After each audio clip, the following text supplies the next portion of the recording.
Olá, vamos falar aqui da resolução 54315 do CONTRAN, que tornou obrigatório o uso do simulador de direção.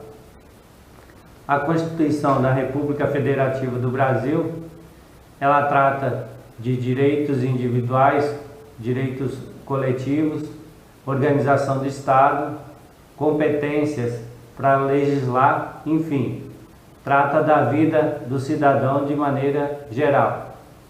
A título de exemplo, a Constituição americana, ela trata da organização do Estado, mas ela permite que estados federados tenham legislações independentes sobre trânsito.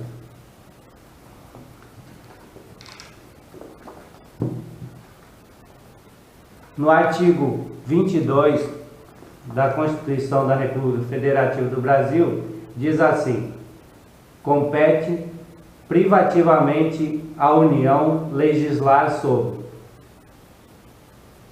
No inciso 21º diz: trânsito e transporte. Quer dizer que trânsito e transporte tem que ser por lei federal, tem que ser regulamentado por lei federal. No caso, o trânsito brasileiro foi regulamentado pela Lei 9.503, que instituiu o Código de Trânsito Brasileiro. No entanto, não fala nada sobre simulador de direção. No artigo 158, a aprendizagem só poderá realizar-se nos termos e horários em locais estabelecidos, acompanhado o aprendiz do instrutor autorizado, e no parágrafo 1º diz: além do aprendiz e do instrutor, o veículo utilizado na aprendizagem poderá, então quer dizer, veículo. No artigo 147, o candidato à habilitação deverá submeter-se a exames realizados pelo órgão executivo de trânsito. Inciso 1, de aptidão física e mental. Inciso 2, vetado. Inciso 3, escrito sobre legislação de trânsito. Inciso 4, de noções de primeiros socorros, conforme regulamentação do CONTRAN, ou seja, a lei permitiu que o CONTRAN regulamentasse este inciso de noções de primeiro socorro.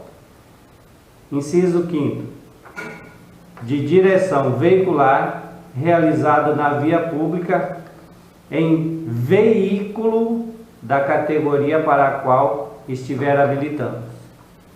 Ou seja, nada diz a respeito de simulador de direção.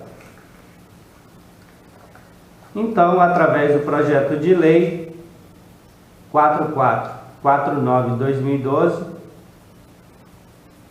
do deputado Mauro Lopes, tentou-se instituir corretamente, através de lei, o simulador de direção no ensino-aprendizagem. No entanto, no parecer vencedor, esse projeto foi rejeitado com o seguinte argumento: no curso da discussão restaram evidentes as alegações de que o projeto fere o princípio da liberdade da iniciativa, o princípio da igualdade das condições econômicas e o princípio da liberdade do exercício de qualquer atividade econômica, princípios gerais que alicerçam a atividade econômica e se encontram consagrados no artigo 170 da Constituição. Bem, rejeitado, o projeto não teria como o simulador de direção ser implantado no Brasil, mas o CONTRAN desrespeitando as regras constitucionais, editou a Resolução 543, obrigando que os centros de formações de condutores comprassem ou fizessem contrato de comodato e oferecessem as aulas aos candidatos no simulador de direção, parte das aulas práticas para a categoria B. Isso é inconstitucional, porque o Detran ele tem poder de normatizar, mas ele não tem poder de extrapolar os limites de sua competência. E ao editar essa resolução, ele extrapolou o limite de sua competência. O que diz o Manual de Redação da Presidência da República, onde descreve decretos e regulamentos. Diz: a diferença entre a lei e o regulamento no direito brasileiro não se limita à origem ou à supremacia daquela sobre este. A distinção substancial reside no fato de que a lei inova originalmente o ordenamento jurídico, enquanto o regulamento não o altera, mas fixa tão somente as regras orgânicas e processuais destinadas a pôr em execução os princípios institucionais estabelecidos em lei. Ou seja, não está estabelecido em lei, não pode o CONTRAN, através de um regulamento, de uma resolução, inovar o ordenamento jurídico. A inovação somente poderá ser feita através de lei. Isso é o que diz a jurisprudência, isso é o que diz os mais renomados autores de livros, como até citei no processo Celso Antônio Bandeira de Mello, a Maria Silva Zanella de Pietro, e são os monstros do direito administrativo brasileiro. Além de toda a jurisprudência essa que está concedendo inúmeras liminares e que está suspendendo os efeitos dessa resolução. Então, é inconstitucional por tais motivos, porque o CONTRAN ele tem poder de normatizar. Está no artigo 12 do Código de Trânsito, mas normatizar uma lei, uma previsão legal.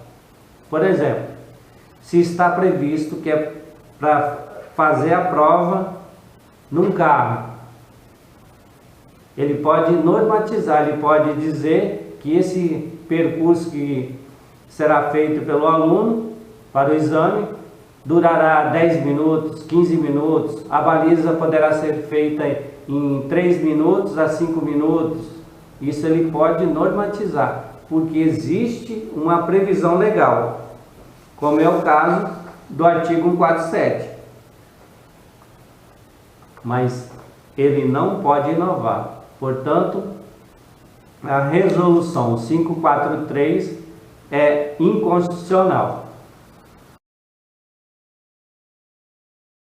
Nós tomamos o cuidado de pesquisar e estudar bastante. No voto em separado do deputado Marcos Rogério, ele comenta a justificativa do projeto de lei 449/12.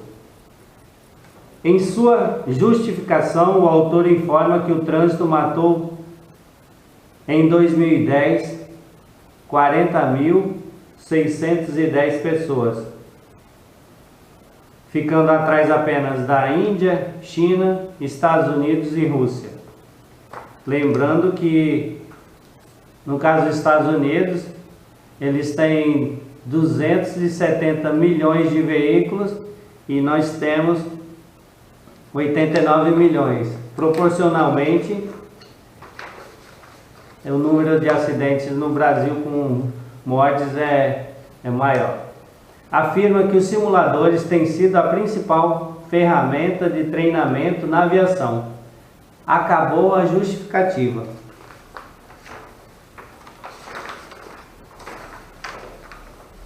O deputado Marcos Rogério desmente. Não há como negar a importância dos simuladores de voo na formação de pilotos. Ressalta-se como instrumento acessório.